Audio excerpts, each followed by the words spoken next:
प्रयागराज में अतीक अहमद से जुड़ी संपत्तियों पर कार्रवाई जारी है। हालांकि इस दौरान आरोप है कि राज्य सरकार के अधिकारी दूसरी संपत्तियों को भी अतीक की संपत्ति बताकर ढहा दे रहे हैं। ऐसा हमारा नहीं कहना, बल्कि सुप्रीम कोर्ट में पहुंचे एक वकील और प्रोफेसर का आरोप है। उन्होंने सुप्रीम कोर्ट से न्याय करने को कहा है। इस मामले की सुनवाई के दौरान सुप्रीम कोर्ट राज्य सरकार और अधिकारियों पर आग बबूला हो गया और दो टूक कहा कि अब ढहाई गई संपत्तियों को दोबारा बनाने का आदेश भी दे सकते हैं।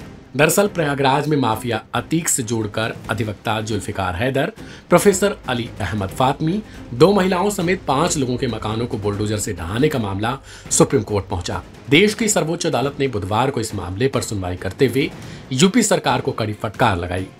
सुप्रीम कोर्ट यहां तक कहता हुआ नजर आया कि क्यों न ध्वस्त हुए निर्माणों का पुनर्निर्माण का आदेश दिया जाए, वह भी उत्तर प्रदेश सरकार के खर्चे पर।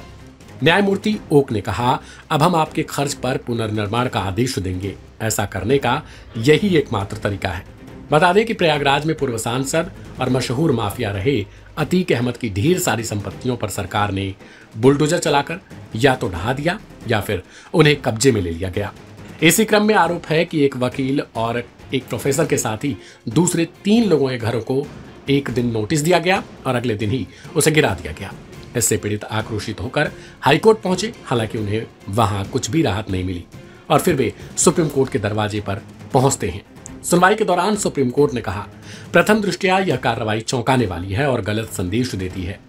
इसे ठीक करने की जरूरत है। आप घरों को तोड़कर ऐसे एक्शन क्यों ले रहे हैं? हम जानते हैं कि इस तरह के तकनीकी तर्कों से कैसे निपटना है। आखिरकार अनुच्छेद 21 और आश्रय के अधिकार जैसी कोई चीज होती है।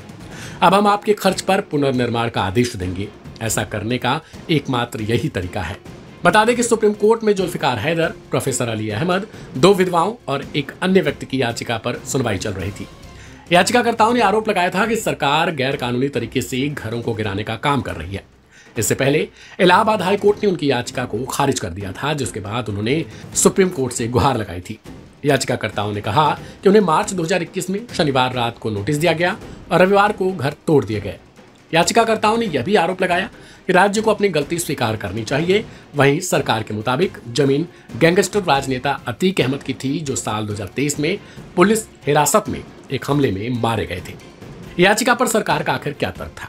सरकार की तरफ से पक्ष रखते हुए अटॉर्नी जनरल आर वेंकटरमणी ने कहा कि लोगों को नोटिस का जवाब देने के लिए उचित समय दिया गया था। हालांकि जस्टिस ओक इससे असहमत थे। जस्टिस ओक ने कहा, नोटिस इस तरह क्यों चिपकाया गया? कुरियर से क्यों नहीं भेजा गया?